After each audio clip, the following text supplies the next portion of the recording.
Okay, we're good. Okay. Pledge allegiance to the flag of the United States of America and to the republic for which it stands, one nation, under God, indivisible, with liberty and justice for all.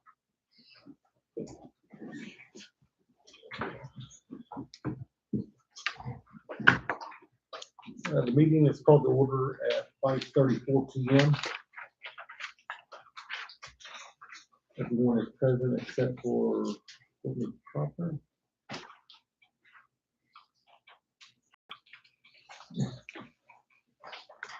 Recommendations and requests. Approval of the minutes of the executive session. The board did meet in executive session to discuss personnel in accordance to Indiana Code at 5 p.m. It is recommended that the minutes of the special finance and regular public meeting of January 13th, 2026 be approved with any additions, corrections, or deletions as recommended by the board. The motion? So, John. Barry? Vote. 6-0. Yep. Public participation, Mr. Dale, turn it over to you.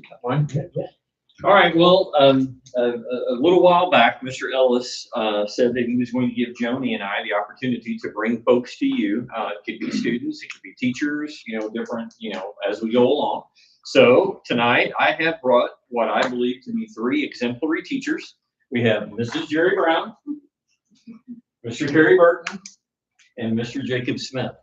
And I don't normally do this, but I'm going to try to keep myself really on track, so I wrote it out. All right, so here goes. I want to share observations about all 3 of these guys, but I want to start with something that each one of them have in common, okay? And I want you guys to know, too, while I tell you this tonight, that I really mean it, okay? I didn't just make it up, and I appreciate you paying attention. All right. All right, now I want to share observations about all 3 of them. And I want to start with telling you something that they have in common. They each inspire students to achieve. All 3 of these folks, they have students that absolutely love to be in their area. Okay, they absolutely love it, and they want to be there, and they want to do. They want to be with them and do the things that they do. And I'll even go one step further and say, in all honesty, that all 3 of them have some kids in class. They are probably, their class and their area is probably the reason why those kids are at school. Okay, that's probably why they're there. We'll start with Jerry Brown. I believe that these are my descriptors for Jerry Brown.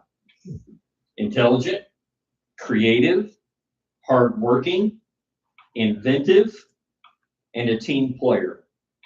And very, very, very many cool things are done in the dog stick. I forgot my hat. I know, I meant to bring it, I forgot it. Terry Burton. Passionate, artistic, crazy. No, I mean crazy just because, can you imagine how many hours these guys put in and how many miles they drive? And, but I'm only teasing when I say that, but I am not teasing when I say this. Our band rocks. Would you agree with that? Okay, now, so real quickly here, and I didn't pay a lick of attention to this name until I looked at it this morning, and I didn't realize you paid your cousin to send me an email. Are you related to a guy by the name of Greg Burton? Yeah, he doesn't think so. All right, no, I'm kidding. So I get this email Saturday, and it says, to Tim Day, I am at the girls basketball regional, and I want to compliment your band. Fabulous job. I am here to follow Borton, but I am a former longtime sports writer. I gave yearly awards in the paper for outstanding things I saw or heard. Your band would get my award this year if I were still writing. How many of you were there Saturday? Man, they were rocking. I mean, that's all there was to it. Jacob Smith. I believe he's intelligent. I believe he's dedicated. I think he does great work. But I'm going to tell you what impresses me the most about Jacob Smith is his humility. He really didn't want to come tonight. Did you? You know, he did some work the other day and he turned it into me and I looked at it and I said, hey, this is perfect. I mean, this is kind of what I'm after. Do you mind if I share it with the staff? And I felt like I had to twist his arm to let me share it with the staff. He's just a really good, you know, he's a really good guy. He does good work, but he's just really humble. So I want to close by telling all three of you this, but I want you to hear this and I want you to have a chance to shake their hands and give them a pat on the back. All three of these folks are the kind of people that I want to hire as a principal, right? So I didn't hire them. I understand that. I inherited them, and that was good. But they would be the kind of people that I would want to hire. They're the kind of people that I want to have on my team. I think they deserve a pat on the back, and I want to give a big thank you to all three of you for helping to make Orleans the great place that it is. But here's what I really want to thank you. I want to thank you for the diversity that you bring to our curricular offerings. Can we give them a hand?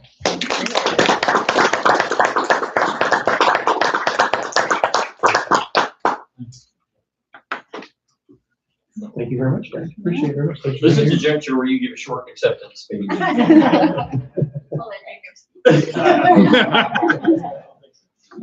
Now, certainly we appreciate everything you guys do. And if you want to stay for the rest of the meeting, we'd love to have you. However, if you want to sneak out, You have a band to warm up. it's up to you. Thank you very much. Real quick, Absolutely, you should every life. I'd like to thank the board for the upcoming purchase and help with our uniforms. It is a big step because anytime we can give them, you know, the opportunity to shine, there's a lot of people going to need a lot of sunglasses. Thank you. Absolutely. Thanks. Thank you. Thank you, guys. Thank you. Ms. Randy, you have something you wanted to share with the board? Or? No, I'm just staying for the, Okay, perfect. for All right. Yeah. Jessica's job. Okay, perfect. Okay. Barry, it's all yours. I did leave for you guys a copy of Barry's presentation. Yep. Barry, you want to hook up the projector there? You need a certain kind of table on your way. That's more papers than me. It seems like.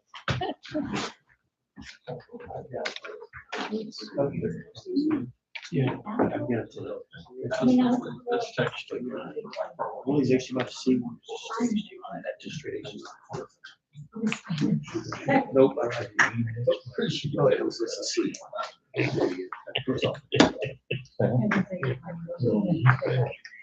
Yes, yes.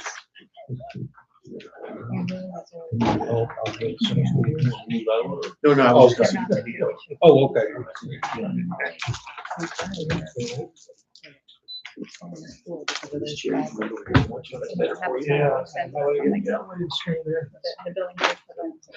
Yeah, yes.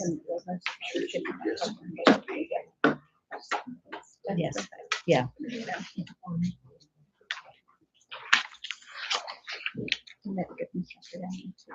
Good.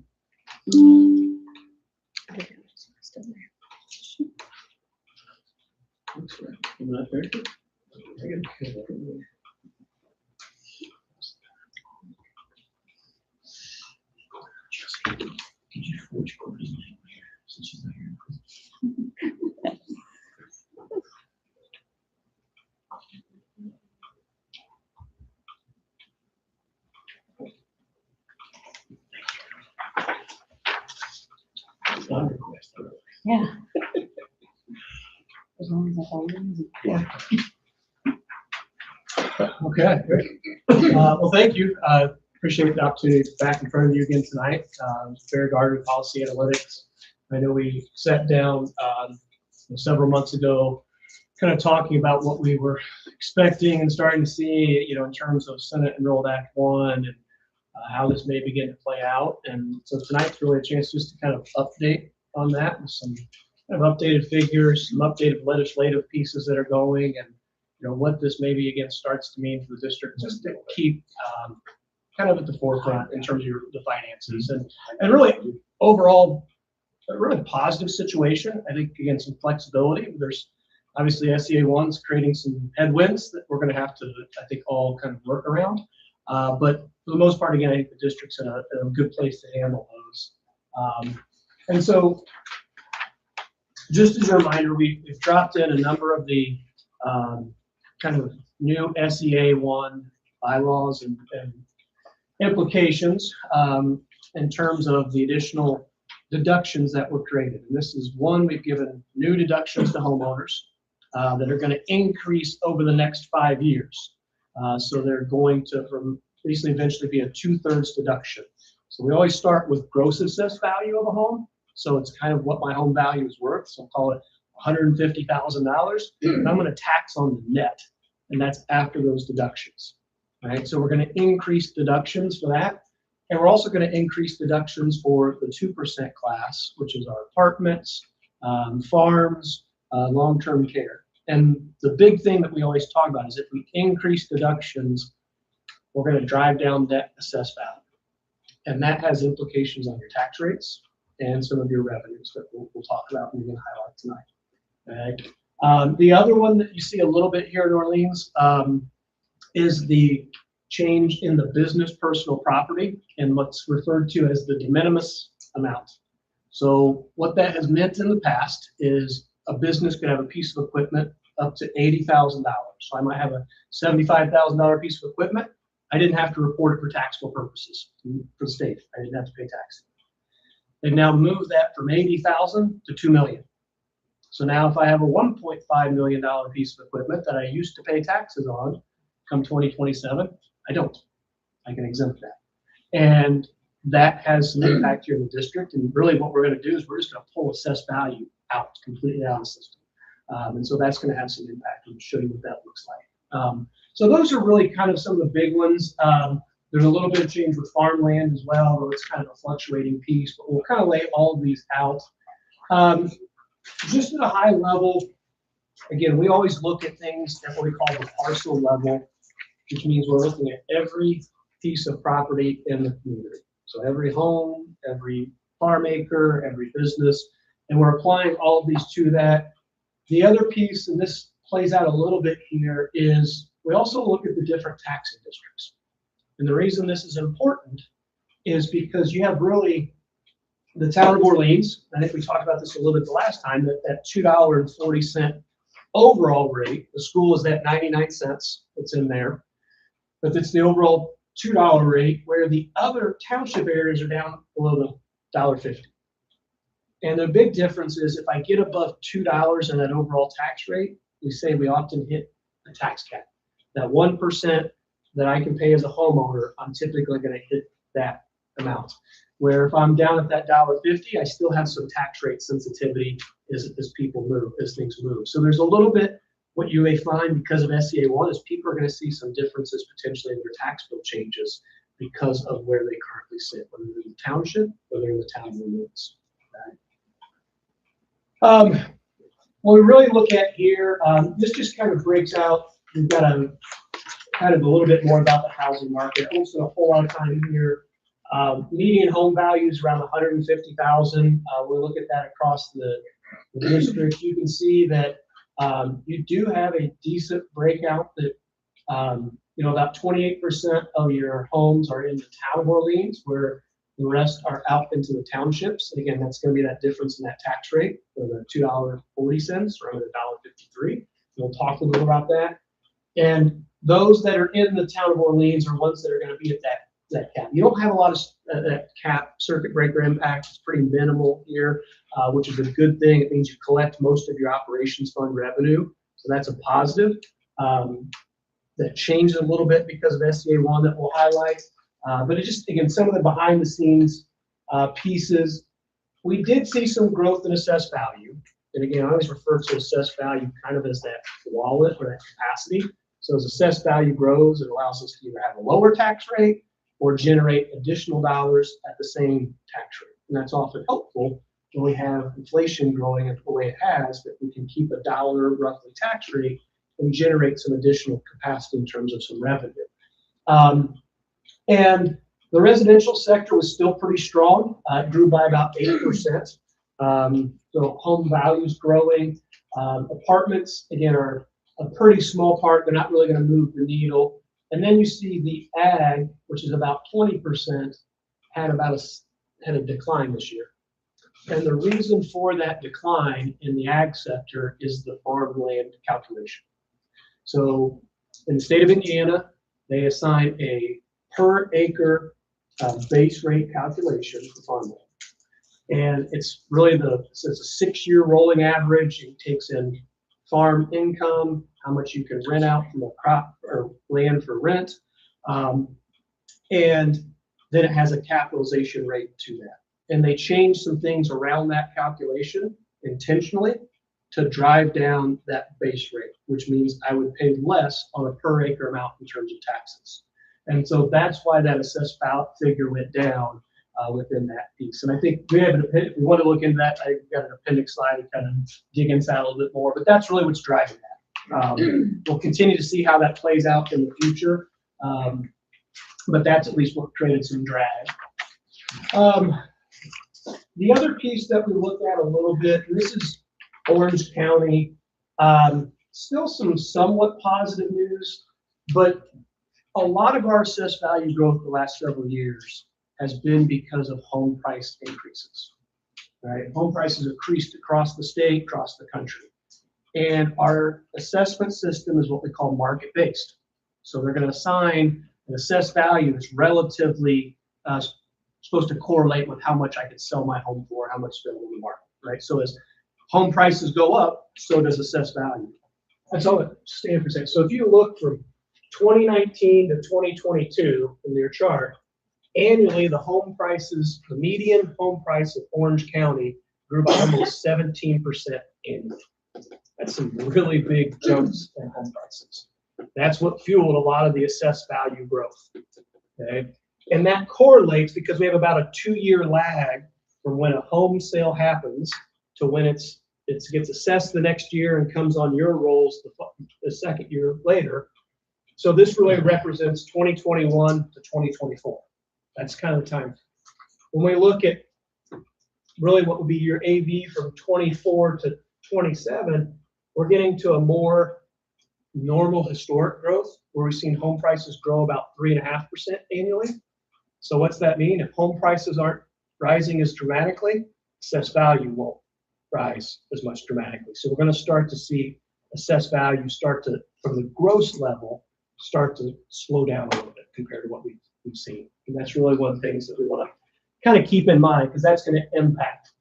So one of the things that we do for the district, and I know this is a little bit in the weeds, but this is really looking at your assessed value, and this is what's going to impact those rates at the end of the day, especially your tax rates.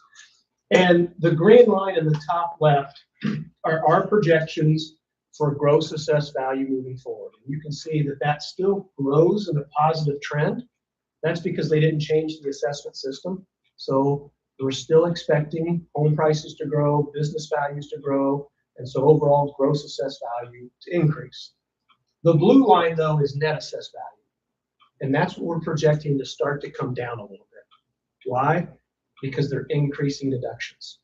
So as we increase deductions, we're going to drive down net assessed value. And that's what those two bottom charts are. The bottom left is the amount of deductions for homesteads. And the bottom right is this new 2% class, which you can see 2025 is blank. The 2% class did not have any deductions in 2025. And it's going to grow to a 33% deduction come 2031. So it increases each year, right? So we're increasing the amount of deductions each year, which drives down that net assessed value. So for the district, we're projecting the assessed value net, which is what we're going to use to tax against and to generate revenue, to decline by a little over 2% annually for the next 5 years. Right? And so that's going to create some impact. One of the reasons that's driving that is this business personal property and that 2027 change with that de minimis amount. And I know there's a lot here. We'll focus on this chart. And this represents all of the business personal property. The dark blue represents the amount that is now under this $2 million investment level that we're going to exempt.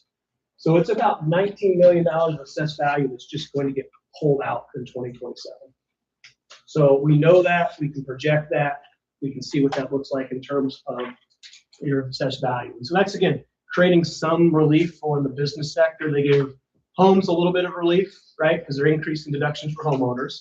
They gave the 2% some relief and the farmland calculation some relief. And they're giving some businesses some relief through this business personal property mechanism, right? So they kind of did a little bit in all the different areas, I think, to try to make everybody somewhat happy in terms of, at least from the taxpayer standpoint. So when all that kind of gets pulled together, right, and we look at your assessed value, and the dark blue is your historic assessed value growth, net assessed value. And this is an important one that we always look at. And so again, if you look from 2022 to 2025, we see some pretty large year-over-year increases. I'm going to connect that back to the homestead slide, where we saw your homes growing by about, the home median sales price growing by about 16% annually. Home prices growing, that's that big growth over those years. Part of it. The ag land, farmland calculation was going up during that time as well. That contributing because you're about 20% again farmland. Those are the two main driving factors. This year we saw basically flat assessed value, 0.3%, right? Basically flat, didn't see a whole lot of growth. That's again, that ag had a real drag. We go back to that earlier chart that really decreased. That's what really caused that. When we look at the teal, now we're looking at projecting out your assessed value changes the next 7 years. And you can see in 2027, we're projecting a pretty big drop of that 5.7%. Why? Because we're pulling out that $19 million of business personal property in that year because of the new language in the law. That's what's really causing that. After that, it's really the home deductions that continue to increase that are going to create those drags over the next several years. And then come 2032, you see it pop back up. That's because all the deductions are fully in place. We've kind of established a new floor, and it should start to grow again with gross assessed value at a more muted amount because we have all the additional deductions. But we just hope to see assessed value start to grow again. So we've got this 5-year period where we're dealing with really declining net assessed value. Can I ask you a question? Sure. Looking at this, with 5.7 in 2027, and then we got 0.1, 1.8. Is that 0.1 on top of that 5.7? Should I look at it that way? Or is that, so it's down 5.7 next year, on top of that 5.7, now we're down from that mark, 0.1, so it's 5.8, and then that's, okay. You're really kind of compounding upon it. Yeah. Self-driving it That's down, which really gets back to this piece, right, where each year we're really seeing the assessed value figures continue just to decline and decline and decline, right? And so we're really looking at a situation where the assessed value in 2031 is less than your assessed value in 2024. So we're 7 years later and we have a smaller tax base to work with. Is really what that does to the legislation is done. Thank you. Yeah, no, good question. Okay, so I know that's a lot, so now let's talk about what that means, right? Which is really dollars and cents and tax rates. And there's a couple of different things revenue-wise that we need to focus on. This first chart is what we've called unfunded credits. Another way to think of it is money that the district is not going to receive. Okay. In 2025, it was about $71,000, and that was really what we know as traditional circuit breaker. So a homeowner that hits that 1% cap, let's say the tax bill is supposed to be $1,700, but their home is worth $150,000, so they can only pay $1,500 in taxes. They don't pay $200. That's revenue you and the other local units won't collect. That's what we call circuit breaker impact. Okay, and so you had some of that pretty minimal. We see it jump quite a bit in 2026, and now we have this kind of shaded blue there in the middle, and then the orange as well. This represents the new language of the law of the 10% homestead credit. So it's a homeowner that's paying $1,500 in property taxes are now going to get 10% off that bill, and they're only going to pay $1,350, and that $150 that they're now not paying is revenue that's not coming to the school and the other local units. Okay, So it's a 10% off their tax bill, up to $300 is the max. So most people are going to see somewhere, in that 50, given the median home value. It's based off what you actually pay in taxes, not the value of your home. But when we add all of that up, it's much more significant than what we're used to in that traditional circuit breaker. So this is a revenue impact for the district. Okay, it's revenue you're not going to collect. Right now, the reason we have the blue and the orange is because the impact can be applied to both the operations fund and your debt service fund.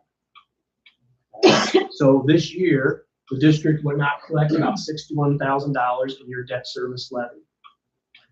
That's a real issue statewide because it impacts district's ability to pay debt. And so House Bill 1210, it's referred to as sometimes called the DLGF bill. It's kind of where these all of the language changes. It was heard in the Senate, and the second time today, it includes language that what we call, say, protect the debt service fund. So what's that mean? Is this would not apply to the debt service. Well, if it doesn't apply to debt service, guess where it gets shifted to? The operations fund. Because it's still money that's not coming. So now, instead of in 2027, it being, it's going to be now approximately, instead of $120,000 impact on your ops, about $190,000 impact on your operations fund. So again, less revenue coming from the day-to-day expenses, right?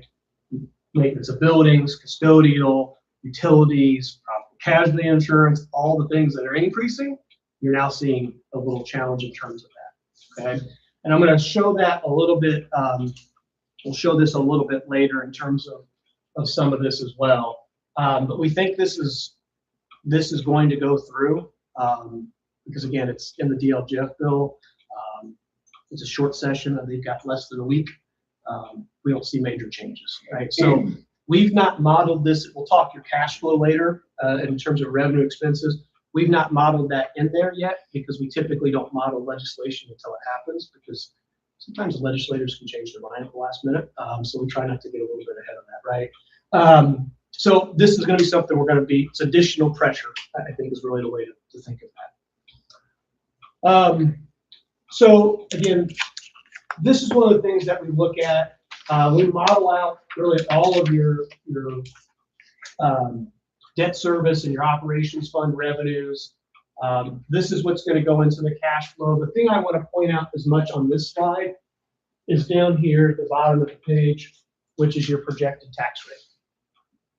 And you can see your tax rate begin to climb over the next several years.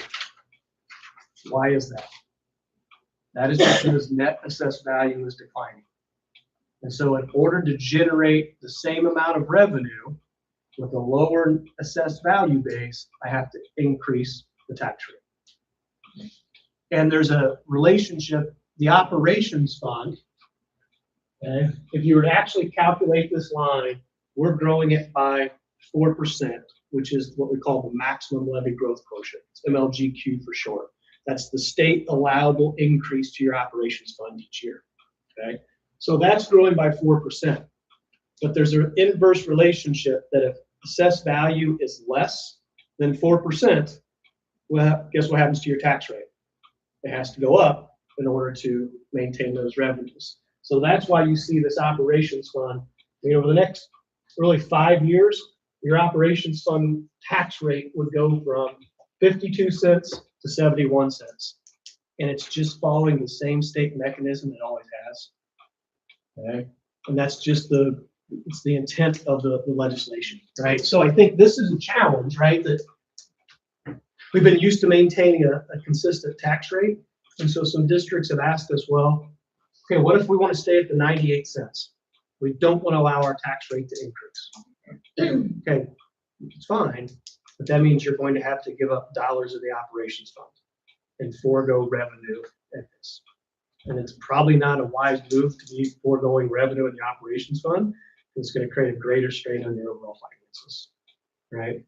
So that's the challenge here, I think, within this is that rate doesn't necessarily correlate to what we're used to at the end of the day. So this just projects revenue. One positive piece I will tell you Overall, your operations fund revenue is not hit as hard as some places. You still see some growth. It's about a 3.5% average increase annually over the next 5 years. I'll tell you, that's contextually, that's pretty decent. I mean, we're in a lot of places where it's a negative, or where it's a 0.1% growth over the next 5 years, right? So there are districts that are going to have fewer dollars in 2028 than they have today in the operations fund. That's not the case, right? So there is some positive piece that through this legislative change, it's not completely impactful. We do have some constraints, but that is a positive sign within that. Here are those tax rate projections. So again, you can see overall, both the debt service and the overall tax rate are going to increase. This is not an Orleans only related issue. Every district that we run this, we work with 112 districts across the state. The numbers are different, but the lines look basically the same. Everyone's tax rates are going to increase. It's also going to be the county. It's also going to be the town. Everyone's tax rates are forced to go up because assessed value is going down for all units. And so this is kind of a new paradigm shift, right? We're not used to tax rates moving in that mechanism. And I think people often think if you're raising the tax rate, you must be generating all this new revenue, right? When in fact, you're really not. You're following the same mechanisms you have all the years you've kept a stable tax rate. It's the legislation that's driving that up. As the tax rate goes up, because the assessed value goes down, will the property owners save as much money as the legislature intended? So they are going to pay less than that they would have prior to SCA 1. And I think, so thank you. Thank you for queuing this up. And this piece. So this is a look at kind of a median homeowner in Orleans Township and what we would expect in terms of their tax bill over the next years. And this is not just the school district. This is their overall tax bill from all the units, right? And you can see it does continue to go up over time. Part of that reason is we are projecting the gross assessed value of the home value to continue to increase. That's been our property tax system for years. As my home value goes up, my liability often goes up with that, right? That hasn't changed. Now it's not going to grow as fast as what it would have prior to SCA 1. And you can see from Stanford, you've got a couple dynamics. From 26 to 27, they don't see as much of an increase in their tax bill, right? I think this is going to be interesting when it plays out because everyone's going to hear this 10% or $300 and think they're getting $300 off their tax bill. They're not getting $300 off their tax bill. They're getting 10% of what they pay, which for this person at roughly around $900 of the tax bill, they're getting $96 off their tax bill, but their tax bill actually goes up by $10. Why? Because the value of their home grew so much. So it offsets that homestead deduction. So their bill doesn't go down. Now, if they had not passed SCA 1, they would have paid, call it $100 more property taxes. So it does have impact, but I think it's just going to be that interesting correlation when people see their tax bill and it's still gone up, and I was supposed to get $150, $300 off the tax bill, and I didn't, right? It's just, again, the mechanics of the system. You see it jump quite a bit in 2027, and I think that's an important piece, hopefully of some value we bring to you and helping begin to identify that is when the business personal property goes away. So assessed value goes down, so we have to raise the tax rate. Orleans Township has an overall rate of $1.50. They're not anywhere near the tax caps, so they can pay more taxes. So in theory, you're really shifting the tax burden from the business to the homeowners. And that's kind of the math behind that piece. They're going to pay more taxes because of that legislative change. Not anything you're doing, right? In this piece, it's a result of the legislation. And then from there, it kind of grows again, like it typically has from a historic sense. This is all kind of where we're at today, legislation-wise. Who knows what may kind of happen here in the next few months, and I'll talk a little bit about a couple of things there as well. So this is this is kind of our cash flow projections. So in this, we'll walk through just we're bringing in the revenue of your education and your operations fund combined. And we're looking at your expenses, and then we project those out with some assumptions, right? So we expect your education kind of per student amount for the state to grow by about 1.5% annually. We've got 2% increases for both certified and non-certified staff in this moving forward. So we're trying to, obviously, need to try to continue to compensate teachers. So we've got that built in. What's that look like? And then we have just capital inflationary expenses around utilities, transportation that range from about 3 to 5%. So we're projecting some of those what I call historic kind of inflationary cost and revenue pieces, and then we're bringing in the SEA 1 numbers that we just talked about. Okay, and so overall right now you've been pretty strong. We see a little dip in 26. Again, part of that is because you have that 10% credit impact coming on, and so you actually, I'm going to skip back because I think this is important. This jump is a big part of what's driving a portion of that deficit in 26. It's SEA 1, right? And what we don't have yet is this in 27 built into the cash flow. So we've got probably about another 60,000 less in revenue that we're going to see that starts to impact these years. Okay. Then you see in 2028 it jumps up by quite a bit. Almost a couple 100,000. That is because, at least right now in 2028, the district currently receives what we call certified shares. So the county has a local income tax, and through that revenue from income tax, they give revenue to the local units, including the schools, cash revenue. And Jimmy, you may off the top of your head, it's 180, 60, 180, somewhere in there. You're lit. How much it is? Yeah. I think it was a little over 100,000 this year. Okay. So we've got that factored in. That goes away. So the reason that this deficit jumps is because you're losing revenue in that year because they've eliminated the current local income tax in moving forward in 2028. And that's another change in the legislation. There's a lot of talk around that because there are some places that's a big figure, and you can see for you it has impact. House Bill 1210, that DLGF bill, doesn't fix it, it kicks it out a year. So it moves the impact from 28 to 29. So we would see some relief in this in 28. And I think part of the reason they've kicked it out is because they know it's an issue. We had one senator in a recent presentation we did to some of the Senate leadership said, we know it's an issue, we just don't know how to fix it yet.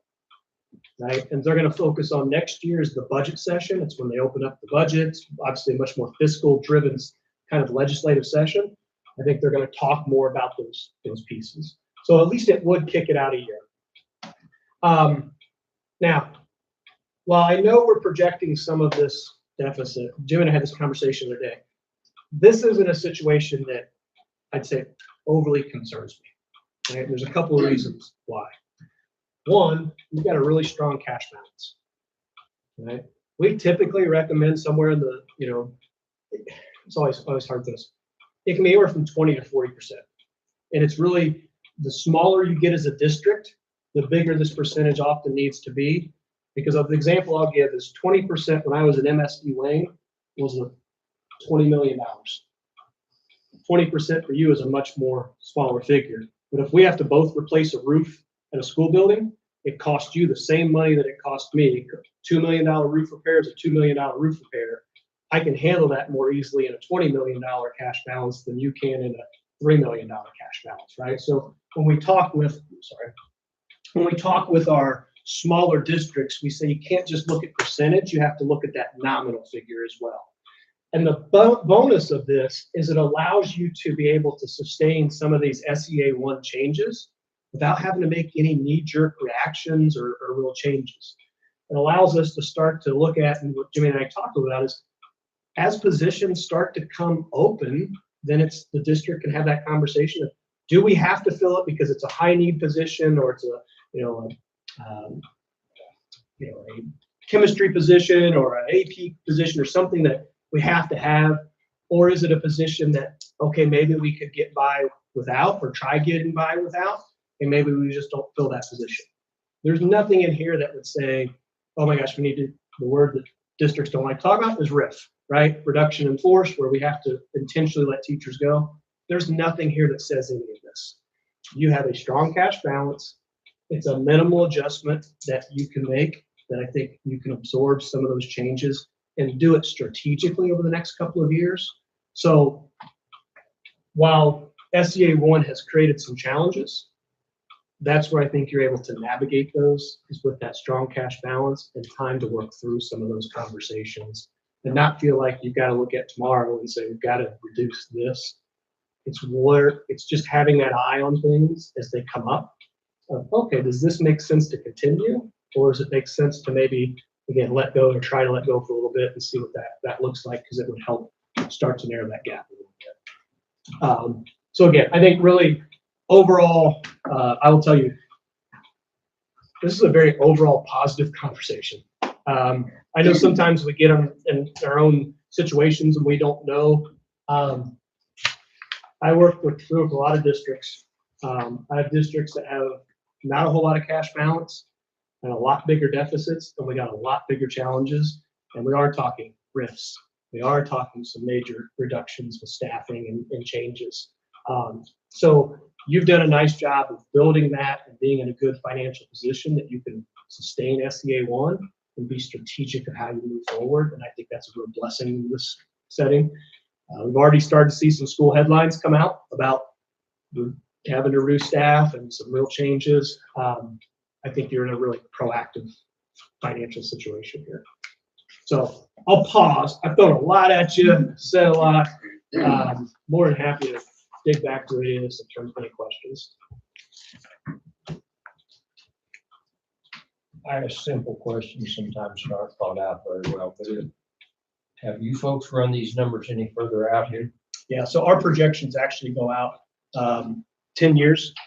We just, in this report, we kind of stop it just for ease, because the other reason is the far, kind of talk like think of a tail wagging, right? The closer I am to 2026, the variations are very small. When we add compounding factors like percentage increases, when I get out to 10 years, the variation is really big. And if I make a change today, it can have a lot of impact down the road. So we do, to answer your question, we do.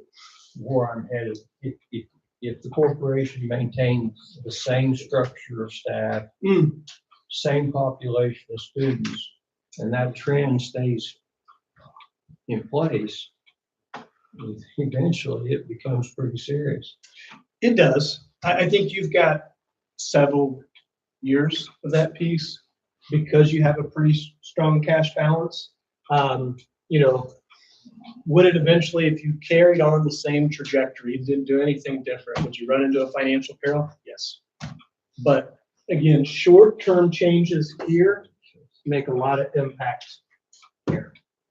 And that's where we're really encouraging districts, and what I encourage you, and kudos to you, because you're looking at this and have this conversation, is if you're able to make some easy, slight changes in these years, it really will help adjust those future years that keep you out of that financial peril.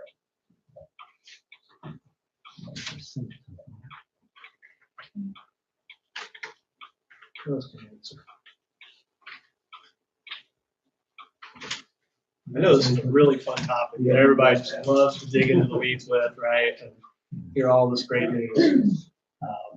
It's a good explanation. I mean, you did a very good job explaining it. Very thorough. We appreciate it, but easy to understand too. No, and again, I do want to, I can't emphasize enough. The fact that you have this, the fact you're having these conversations, the position you're in, honestly, is a really strong one when you look across the state. You are. I know this. I don't want you to come across and see these and think, oh my gosh, we're in this, you know, really dire. You're in a really advantageous position compared to, I'd say, across the state, and the ability to make some small, probably non-noticeable changes in many cases that will help really narrow this gap moving forward. No color copies. No more 2-ply toilet paper. I joked that one time in a meeting, I was meeting with the school building and I tried that joke. It did not go over well. I thought I was really serious and I was trying to be a joke. So, yeah, I think it's, again, you're in a good spot. You can proactively manage this. And I think it's something interesting. It's of a little interest to me personally, because I'm in ag, but we've experienced 2 or 3 or 4 years of increasing ag value. Right now, we're in a downturn. And you're saying in that formula, will that be reflected in ag land being devalued on that chart? If you got, sorry, my internet kicked off on me here. If you give me just a second, I can really pull up this chart. Because I do think you do have about 20% ag within this piece. But if that happened, then that would impact the rate that Mr. Ellis, he'd have to be bumping it more. So it's, let me pull this up here. Sorry, give me just one second. If I have this slide there. Yeah, there we go. So this is the base rate. Sorry, it's very sensitive. Calculation.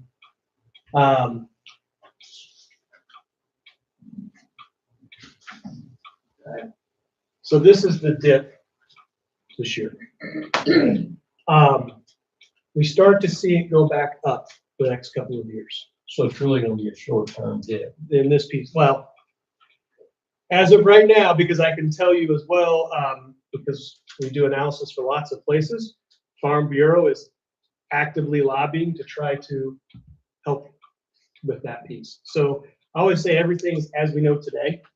And the reason for that, it's really, if you're mathematically kind of, it's the fact that there's this 6-year rolling average, right? And each year, they always throw off the highest year. Well, the next year, we're going to drop off, and we have 2019 dropping off, and it's a very low figure in the calculation. So we're going to bring in a higher figure calculation the next couple of years that drives that up. Now, I think the interesting piece we've not seen, Purdue just released, this all comes from the Purdue Extension Office, Ag Extension Office is who does these calculations. I've not seen, they just released some of their updated figures. I've not had a chance to see them. We're really curious of how 2025 is going to look, because we had all this discussion about soybeans and China purchasing soybeans and not purchasing, and did that have impact on revenues across the state for farms? And will that bring in some lower figures? I think that's something we're kind of wondering. And then what's Farm Bureau get done legislatively that maybe changes this as well. But this is ultimately what's driving that per rate. Yeah. Thank you. Yeah. This is affecting every organization that receives state funding, correct? Not just schools. Correct. Yes, Libraries. yes. So Nonprofits, yeah. has there been any talk about the impact just on the schools alone, and is the state looking at addressing any type of trying to soften the blow for the school districts? No, because honestly, I think there's a thought that there is enough, schools have enough dollars. We just need to tighten our belts. We were just not utilizing it correctly. And so there's not been a whole lot of talk relief for schools.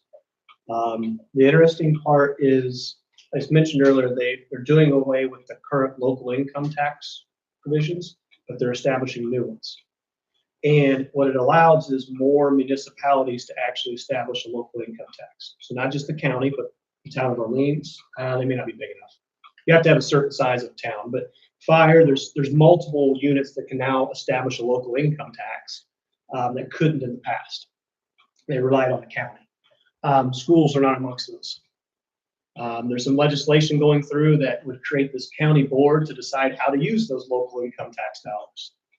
Schools were excluded from that council that they're supposedly going to establish. So there's just not been a whole lot of local income tax discussion. And right now, there's not a whole lot of, I'd say, sympathy out there. I think we've got to work to create that with some work, I think, legislatively.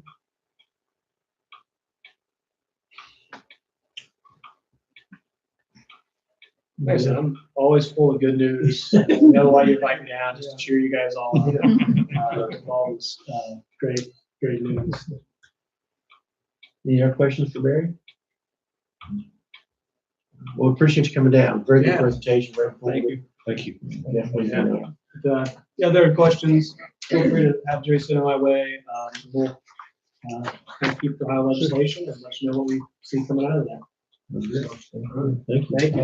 And you two are welcome to stay for the rest of the meeting. But you got a long drive home. So. I may try to get home and put some kids to bed. So There you I go. appreciate it.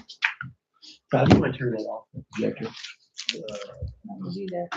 Power button on the left side, closest to you. Inside or On top. Oh, the Left side top. on top. Oh, there, yeah. Yeah, one more time. Very good. Thank you. Barry, you need a water for rotary then? I'm good. Okay. Have a great day. Thank you. Thank you. Appreciate it. Very good. Thank you. All right, now we're ready to continue the meeting. Accounts payable and vouchers, payroll claims. It is recommended the board approve accounts payable vouchers from January 13th through January 31st, 2026, and February 1st through February 17th, 2026. Also to approve payroll claims for January 16th and January 30th of 2026, and to make payroll on February 13th and February 27th of 2026. A motion? Heather? Second? Kristen? Vote? 16. To approve contractual bus drivers account payable for the above dates. Barry? Second. Second, Heather. Vote. 5-0-1. Or, yeah. Yeah. Financial report, the recurring transfer from the education fund to the operation fund to reimburse the operation fund for January 2026 expenses that are not allocated to student instruction and learning was made January 31st, 2026 in the amount of $90,000. Teresa, when she's handing out her fund report, I did, the high school didn't have a fund report, and some of them work back on Friday, so their fund report is there as well, if you need it, so. Then I'll turn over to Teresa. This one, right? You have the summary. I emailed the detailed financials out before the meeting, so you'll have those as well. And I don't, excuse me, I did not add in estimates for the rest of the year, but I will do that when I do the February statements. I'll put in estimates so we can see what it's going to look like at the end, by the end of the year, best I can. And then I don't have anything else tonight, unless you guys have questions. Anybody have questions for Teresa? I might mention one little thing, on this operations side, anything that we can do in-house to save a few dollars is money saved. Mhm. So to the degree we can, if our in-house people can do things, it might be worth investigating. Absolutely. Resignation, the following resignations are to be recorded in the minutes. Alicia Bennett as Orleans Elementary Instructional Assistant effective January 28, 2026. Casey Leonard of Orleans Elementary Instructional Assistant effective January 28, 2026. Employment, it is recommended that the board approve the following individuals as base coaches for the 2025-26 spring sports season. You don't have to read all those names, Todd. Okay, thank you. You can see if there are any questions that specifically have an answer, if not. Have a motion? John? Second? Kristen? Vote. 6-0. It is recommended the board approve Laura Morris as the Orleans Elementary School librarian, 29 hours per week, paid for the non-certified pay scale, effective February 6, 2026. Motion, Barry? Second? Heather? Vote. 6-0. Quotes. It is recommended the board approve the quote from Taylor Spray Service for the 2026 spraying season in the amount $6,000 for spraying at the Orleans Elementary and Orleans Junior Senior High School, $2,000 for spraying the treatment on the solar fields. The cost for the 6,000 is the same as last year. The 2,000 is up from 1,500 last year, so $500 increase overall. Does he itemize how many applications that is on the solar field? Not on his quote, no. We get that. Or is he expected to keep weeds controlled? Is that, Expect to keep weeds controlled, yes. so if it takes 4 applications, it takes 4? Yeah. Yeah. Well, sometimes they've looked a little hairy. There, yeah. Anyway, Have a motion, Barry? Second? Second. Jonathan? Vote. 6-0. Amendment. It is recommended that the board amend the item dated 2025-26-119 and 2025-26-97. Quote from the building maps in the amount of $5,700 for the preparation of safety and evacuation maps at the Orleans Elementary and Orleans Junior Senior High School to be paid from the First Mortgage Bond Series 2023. Quote from J&J Painting in the amount of $5,650 and then from the Junior Senior High School office paid from the First Mortgage Bond Series 2023.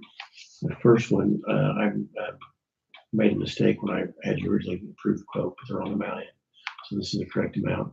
And the second one, I believe, is because we had them do a little more painting when they were here. In the original quote, we had them paint a bathroom in the nurse's office. It wasn't part of the original quote. That's right there. Yeah. The motion? Kristen? Second. Second, Jonathan? Vote. 6-0. It is recommended that the board amend the item dated 2025-26-138, the resignation of Pam Pruitt as the Orleans Elementary Librarian, effective February 5th, 2026. She stayed on a little longer to help train because of the snow. We missed some school, so I messed up the date. And she will be done. Have a motion? So moved. Jonathan? I'll second. Heather? Vote. 6-0. Out-of-state field trip request it is recommended that the board approve the out-of-state field trip request as presented. Have the sixth grade going to Louisville Science Center, the FFA to the Farm Show in Louisville, and the band to Kings Island in Cincinnati. It'll be 3 trips out of state. Motion. Second. You said motion by Barry, Yes. second by Keith. Yes. Vote. 6-0. Donations. It is recommended that the board accept the following donations. $500 from the Phi Beta Psi to the Orleans Elementary School to be used for student activities. Motion, Heather. Second. Christie. Vote. 6-0.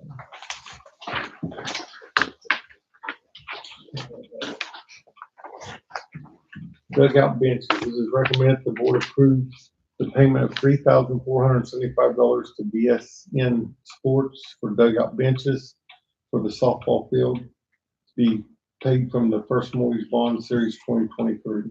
And we're gonna strike out where it's coming from. Okay. First Mortgage Bond Series 23. We decided to pay that, something else. Is that, that's for the dugouts only, correct? Correct. Okay. Yep. The motion? So moved. Jonathan? Second. Berry, second. Vote. 6-0. Student Makeup Day. It is recommended that the board approve making February 27, 2026 a Student Makeup Day and not a staff personal development day. We did that as well last year, had to, just to keep us from having a tacky year, a day on the end of the year, if you use it like this, so. Motion? Second. Vote. 6-0. Contract modification is recommended that the board approve the contract modification with Seaford Construction in the amount of $3,125 for additional painting and wall patching as part of the weight room conversion project at Orleans Junior Senior High School. When we put the doors in, we had to take some pictures down, and where they painted was one color, not quite right. We're gonna have to paint it, so it's just real cost effective to have their painters paint it when they were here, as opposed to us hiring somebody else to come in and paint it, so. No motion. Second by Barry. Vote. 6-0. First reading. The first reading of the proposed new revised and rescinded corporation policies. Send those to you in the board packet, and like the weekly update, so we'll have the second reading and approval. As long as you guys are okay with it at our regular March 4 meeting. Superintendent report. Just a couple things. We had 2 days that the state waived, we did not have to make up. Because of that, those are 2 days that our non-certified employees can't work. So we would like to offer them 2 days at the end of the school year to stay and work to make up for that. Can't really do anything with the virtual days we use, but these 2 days that, we're not gonna make up, we'd like to offer our teaching assistants and cafeteria employees. We'll have stuff for them to do if they choose to, if they wanna work. They may choose not to, but for those that do, if you guys are okay with it, we'll allow them to come in and do those days. Money, it's already been budgeted for them, so we'll offer that to them if that's okay. We have a special board meeting on the March 3rd. Being very short, right now the only item on the agenda is the internet managed internet services. We're taking quotes for that, bids for that. So hopefully by then we'll have somebody to recommend for that, and then we'll have our work session after that. We'll just talk about the strategic planning. So that'll be the bulk of the evening. But since we're meeting anyway, we'd like the special board meeting just to take care of that business, so we can get that taken care of. And then we had our first Cosmos group meeting. We had the design team, the advisory team over at MVP Center in Mitchell to kind of do some brainstorming and kind of go over the process. Very representatives for the school board there. I was there. We had some teachers there. Billy Gabby was there. So there'll be some more meetings, but that was kind of a preliminary meeting and sharing some information and some breakout sessions. More information to come as we get into it a little more and what Cosmos 2.0 would look like. But we did have that initial meeting. Things are going to be pretty fast going forward, I think. So, and they've been meeting with students. They've had meetings with students to kind of get the students' thoughts. They're meeting with staff to get the staff members' thoughts, let them share what they think as well. So hopefully we'll be able to put something together that makes sense and help Cosmos work stronger. Our enrollment, when we had our count day on February 2nd, was 834. And our current enrollment is elementary 481, high school 360, and as of this afternoon, that's 841. So we're up 7 students from where we're at on February 2nd. So I wish the count day was February 17th and not February 2nd, but it is what it is. So, and we also have 19 preschool students who don't count in that number. So that's our latest numbers. Unless anybody has any questions, that's all I've got. All right, thank you.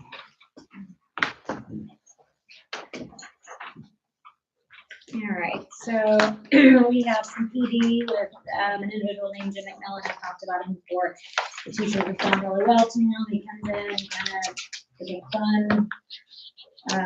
He's a funny guy to be around, and he was actually there when I was in the classroom. But he's working with them just on character traits, how to build in those like life skills and just speaking and talking and communicating and things that they need. Fifth grade, they completed their basketball season. They didn't have an overall winning season, but I will tell you from the beginning of the season to the last game, we had people that were able to dribble the ball and run, whereas when they started the first practice, they had to do one or the other. So I would say it was a successful season at the end. They didn't have a huge winning season, but I'm very proud of them. Sixth grade, like you said, they're going to be going to the Louisville Science Center on Thursday. Cheer clinic's happening this week, so they'll be at the ball game on Friday. So the nuts and excited little girls and boys there to cheer. We're preparing for the iRead state testing, which will be in March. So the iRead, I've attached some information to this just in case you don't know. There's a lot of stuff that's been in the works, and so this year we have to offer summer school for second graders that don't pass it. They get a couple tries. If they don't pass it, then we have to offer summer school for them as well. I don't know how that's going to work out with money that they allow for us to do summer school, but because we also have to provide it for third grade as well, whereas in the past we've only provided it for third grade. So we're kind of looking at that. We are pushing for a higher passing rate in second grade. We kind of learned last year some things that worked that didn't work.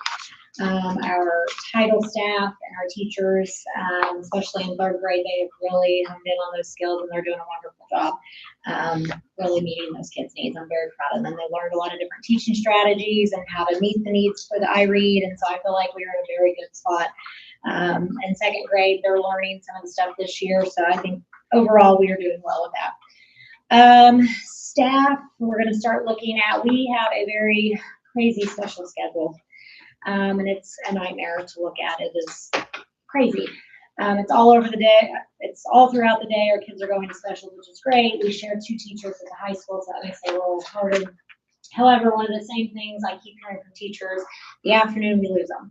And so like, it's a joke usually at the end of every year, the grades are like, can I pay you to get all our specials in the afternoon so we can have all the morning? And so with the conversation came about, there's a school up north and they revamped their entire special schedule. So the morning they use every single teacher in the building, whether it's a specials teacher, every teaching assistant, admin help, and they focus on remediation and solid teaching stand from morning until about lunchtime.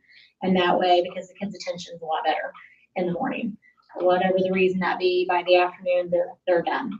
So I don't know if it'll work, but it's kind of that pie in the sky. And so I have a committee of teachers that is, they're all over the building in different areas. And so we're going to start brainstorming some different things that we can do to see how we can better utilize our resources, because I do think we have some people that we could utilize in a better area, or we could, we have a lot of teachers that have expertise in different areas that are in different places of the building and we can't get them. So if we can get everybody on board and kind of get a plan together how we can really jump in and help our kids excel in math and reading, I think that'd be great. So, I think those are, any questions? Thank you. All right, Sasha Newland wanted me to do her report as well, so I'll let you pass those around. And take one. Not sure. Go past this.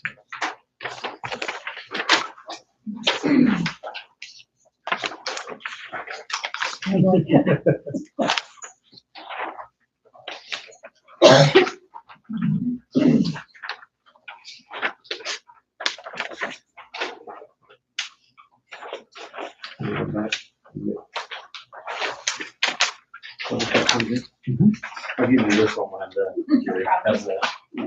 All right. Well, I'll tell you what, I'm not going to read everything on my report. You've got to be getting tired. I feel like I'm getting tired. I feel like my head was swimming after the end of the presentation, right? So if you, I mean, it was interesting, but my head was swimming.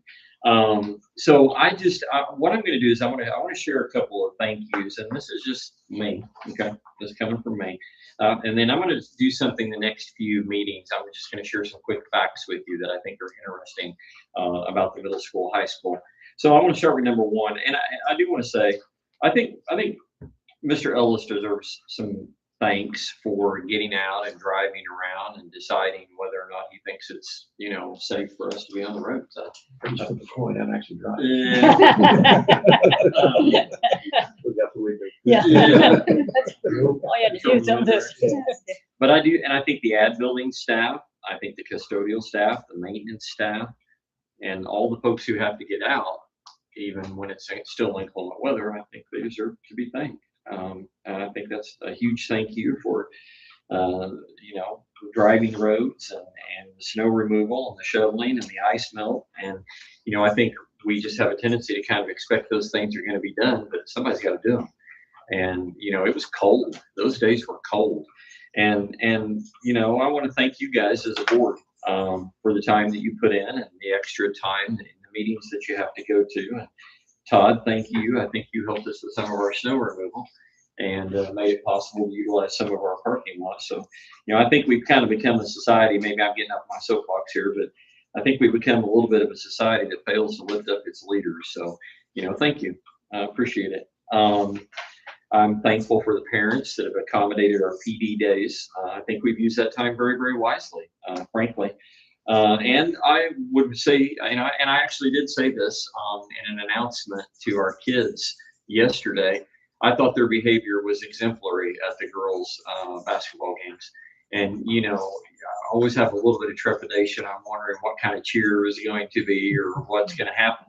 And I thought they did a good job. And I wanted them to know that I was proud of them. And I want you to know that I'm proud of them. Here's some quick facts, just kind of interesting. We feed 215 to 225 students a day lunch. And for some of them, it's probably one of the best meals they'll eat all day. We feed an additional 80 to 90 kids for breakfast.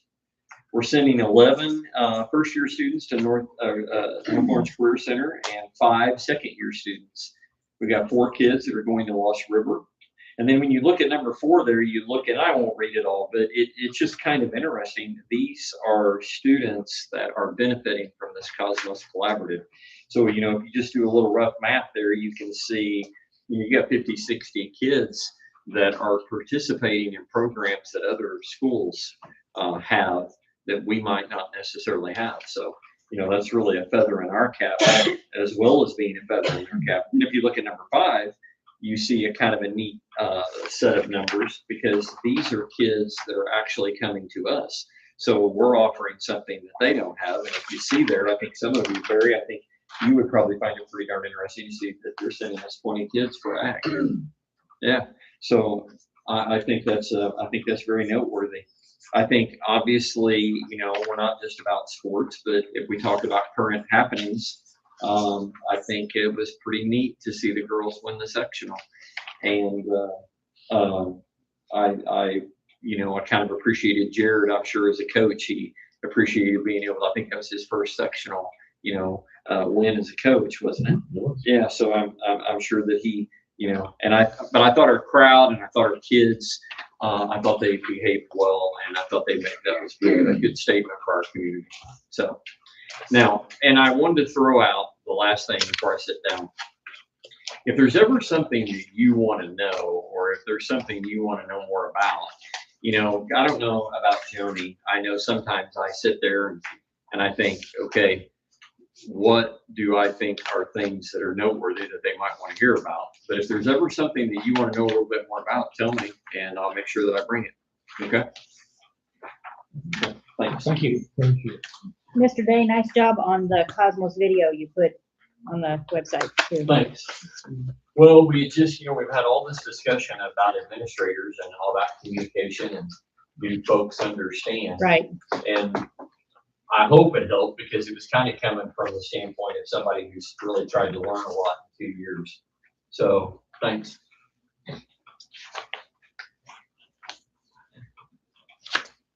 Move on to the items.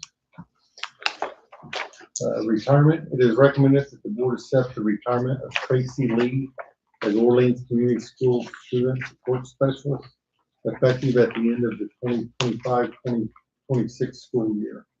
A motion? Kristen? Barry?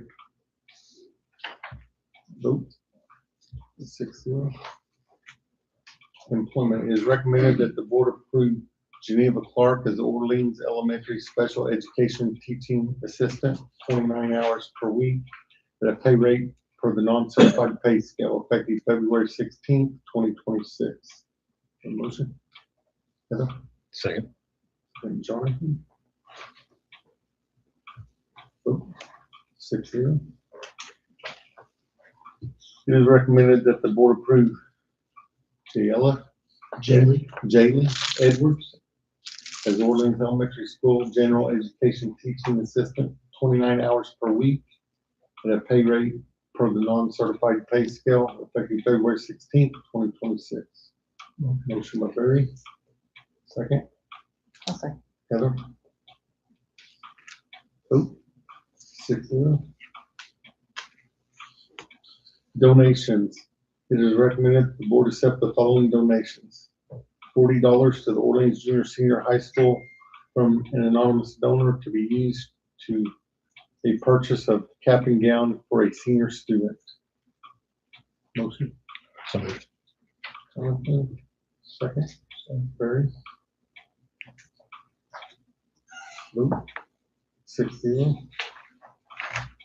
$2,000 to Orleans Community Schools from the Orleans Tri Kappa to be used by the high school child development class to purchase infant simulators. A motion? Heather? Can I say something real quick about that? Yeah. Mrs. Puckett was really fired up about that, and that really was a heck of a gift, you know, from that organization. And that just buys like 2 babies or like 1 or 2. I mean, those babies are expensive. Yeah. Like real kids, right? Yeah. Second, Jonathan. Vote. 6-0.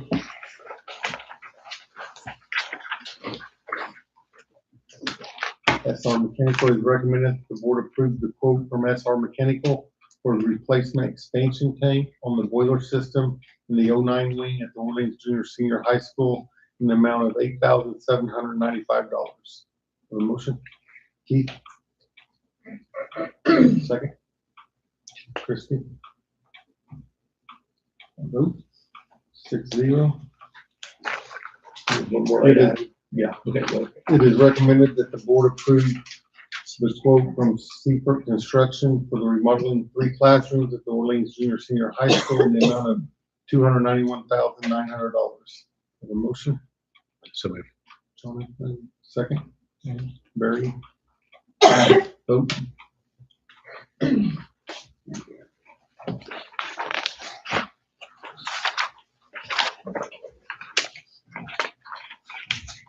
That's it. It is recommended that the meeting be adjourned at 6:52 PM.